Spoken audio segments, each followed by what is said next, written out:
समाज के अनुसूचित जाति और जनजाति कमजोर वर्ग के लोगों को देखें तो जनजाति कल्याण के लिए 36,950 करोड़ रुपया, जो पिछले साल से 37% अधिक है, जिसमें सिकल सेल मिशन के लिए भी प्रावधान किया गया है 50 करोड़ रुपए का, और अनुसूचित जनजाति के लिए भी 26,087 करोड़ रुपए का प्रावधान किया गया है। पिछड़ा वर्ग के लिए, घुमंतु विमुक्त अर्धघुमंतु समुदाय के लिए बजट में विशेष रूप से प्रावधान किया गया है।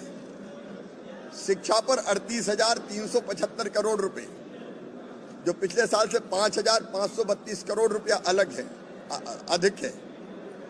और दो विशेष चीजें, सीएम राइज स्कूल के लिए भी प्रावधान, ताकि उच्च गुणवत्ता वाली शिक्षा हम अपने विद्यार्थियों को दे सकें, और पीएम श्री योजना के अंतर्गत पीएम साहब जो पीएम श्री स्कूल बनाने वाले, उसमें स्टेट का शेयर भी हमने दिया है, उसके लिए भी 277 करोड़ रुपए का प्रावधान किया है।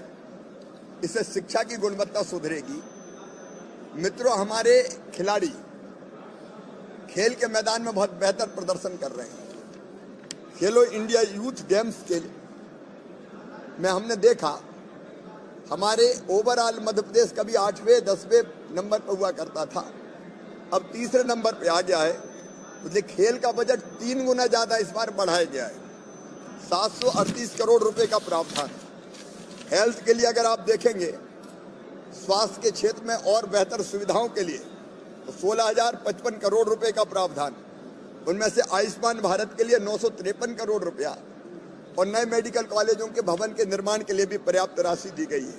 गांव का विकास हो, ग्रामोदय हो या नगरोदय हो, दोनों के लिए पर्याप्त प्रावधान किया गया है।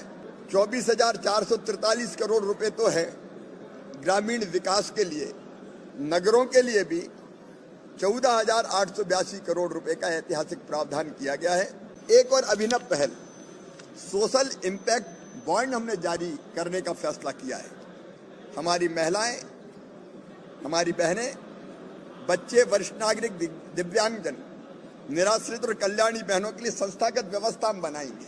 इसलिए महिला प्रशिक्षण केंद्र हो, नशा मुक्ति केंद्र हो, मानसिक दिव्यांगजन कल्याण हो, पुनर्वास केंद्र हो, उनकी स्थापना हम करेंगे। सामाजिक महत्व के कार्यों में जो राष्ट्रीय और अंतर्राष्ट्रीय स्तर पर प्रतिष्ठित सामाजिक संगठन है, उनके साथ मिलकर इसके लिए हम सोशल इम्पैक्ट बॉन्ड जारी करेंगे लगभग 1,000 करोड़ रुपए के, और उसके लिए भी हमने 100 करोड़ रुपए का आउटकम फंड निर्मित किया। एक तरफ इंफ्रा और जन कल्याण, वहीं तीसरी तरफ हमारे जो जीवन मूल्य है, परंपराएं हैं, हमारी संस्कृति है, उसको आगे बढ़ाने के लिए चाहे सागर में संत रविदास जी का स्मारक, ओरछा में राम राजा लोक, चित्रकूट में दिव्य वनवासी रामलोक और सलकनपुर में देवी महालोक, ऐसी जुड़ी परियोजनाओं के लिए भी लगभग 358 करोड़ का प्रावधान है।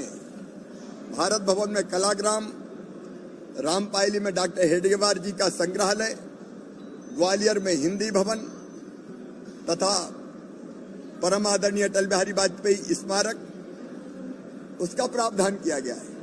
और तीर्थ यात्रा अब हवाई जहाज से भी होगी, उसके लिए भी प्रावधान किया गया है।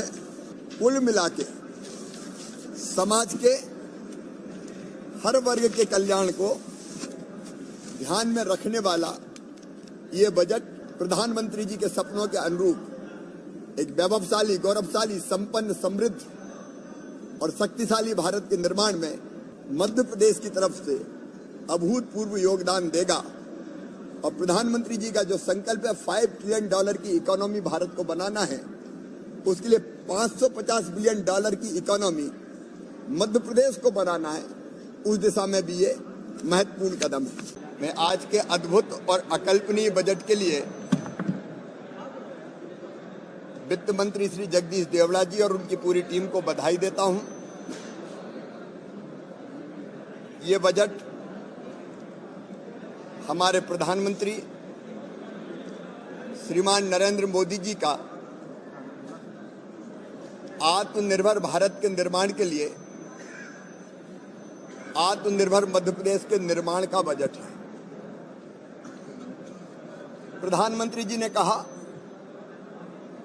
भारतीय जनता पार्टी ने कहा, गरीब कल्याण हमारा संकल्प। ये गरीब के कल्याण का बजट है। ये मां, बहन और बेटी के उत्थान का बजट है। ये किसानों की आय बढ़ाने का बजट है। सर्वसमावेशी और सर्वस्पर्शी बजट, सही मायने में जनता का बजट। क्योंकि जनता से भी सुझाव लिए गए, लगभग 14,000 सुझाव, हमारे 4,000 से अधिक सुझाव हमारे पास आए थे। ये अमृत काल में विकास और समृद्धि के अमृत की वर्षा का बजट है।